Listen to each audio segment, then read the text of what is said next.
Understanding circulation. The organs of the human body need nutrients and oxygen to function. In the same way, they need a system to get rid of their waste. Blood circulation fills this role.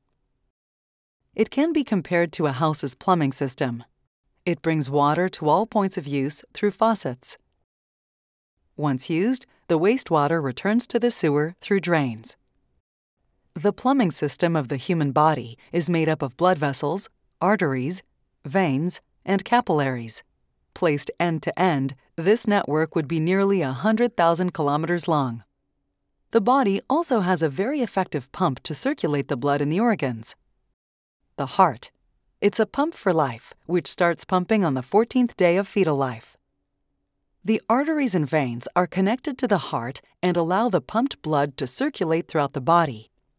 The heart feeds itself through its own blood network, consisting of two coronary arteries, the left and the right. In systemic circulation, blood leaves the heart through the arteries and returns through the veins.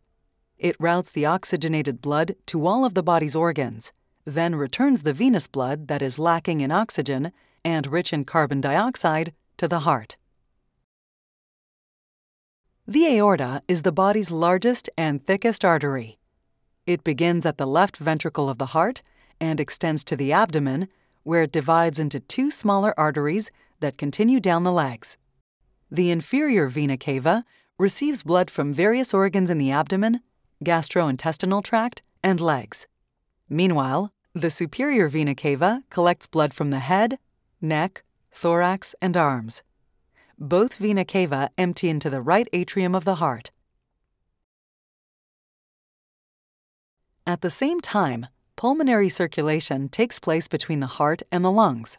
It carries venous blood, rich in carbon dioxide, to the lungs to fill up with oxygen, and then returns the blood back to the heart to re-enter systemic circulation. To understand the exchange of oxygen and carbon dioxide, CO2, in the blood, first let's have a look at blood's composition. Blood is composed of red blood cells, white blood cells, platelets, and plasma. Plasma is composed of 90% water, as well as salts, sugars, enzymes, and various proteins such as cholesterol taxi proteins and antibodies. Blood cells, meaning red blood cells, white blood cells, and platelets, navigate through the plasma within the blood vessels. This combination of elements is called blood. Outside the blood vessels, the body cells are also bathed in plasma. It is this liquid environment that allows exchanges between the cells and the blood by diffusion, that is, from areas with high concentrations toward areas with lower concentrations. Imagine red blood cells as small boats that transport oxygen. Inside is hemoglobin, which gives red blood cells their color. Hemoglobin is a protein that contains iron, which acts as a small magnet to bind to and transport oxygen. The plasma transports oxygen-rich red blood cells to the organ's capillaries. The capillaries are at the junctions between the systemic arteries and veins. They are microscopic vessels in which the blood cells flow in single file. The capillaries are equipped with a semi-permeable membrane that prevents the blood cells from leaving the blood, but allow the plasma, as well as the oxygen and the nutrients it contains, to escape in order to nourish the cells of the body. By this process, red blood cells transfer oxygen from the blood to the cells and collect carbon dioxide. The CO2 is sent to the heart and then to the lungs to be exhaled. The waste produced by the cells is sent by the blood to the liver and kidneys to be eliminated, and the surplus fluids between the cells and the blood are balanced by the principle of diffusion. This is a vital function. Once it has returned to the heart, the blood goes into the right atrium, which contracts to transfer the blood through the tricuspid valve into the right ventricle.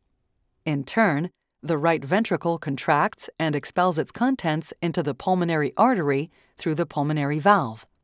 The used blood is now on its way to the lungs. The pulmonary artery branches into a multitude of small arterioles and capillaries to direct the blood into the lungs. The pulmonary capillaries are where the arteries and the pulmonary veins meet. They are microscopic vessels in which the blood cells travel single file, the same as with systemic circulation.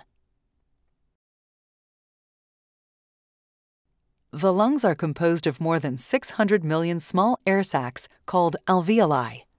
An alveolus has a diameter of 0.2 millimeters and has a very thin wall composed of lung cells and covered with pulmonary capillaries.